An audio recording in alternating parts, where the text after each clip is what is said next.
Samantala, kakaibang pagsalubong naman ang natanggap ng ilan nating mga kababayan na nagbalik bansa ngayong araw.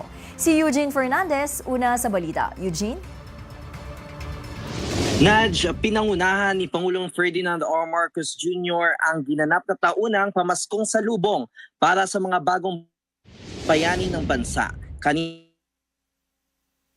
Yung pag-welcome muli sa ating mga kababayang OFW na nagsisiuwi ngayon para ipagdiwang ang holiday season dito sa Pilipinas. Ang programang ito ay sa pangunguna ng Overseas Workers Welfare Administration o OWA. Namahagi nga ng simpleng regalo ang pamahalaan sa ating mga OFW na ibinigay sa kanila bago pa man pumasok sa bagong electronic gates.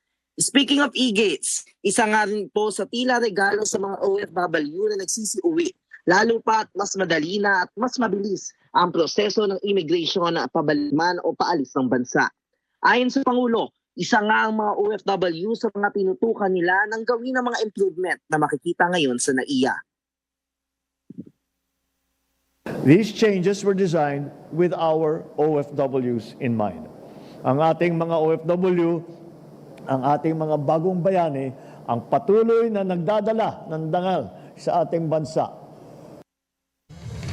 Nadj, isa nga rin sa mga umuwi ngayong araw ay ang ating OFW na si Rodora Alcaraz. Kung matatandaan na siya yung nagligtas ng sanggol na kanyang alaga nang maganap ang isang malaking sunog sa Hong Kong kamakailan.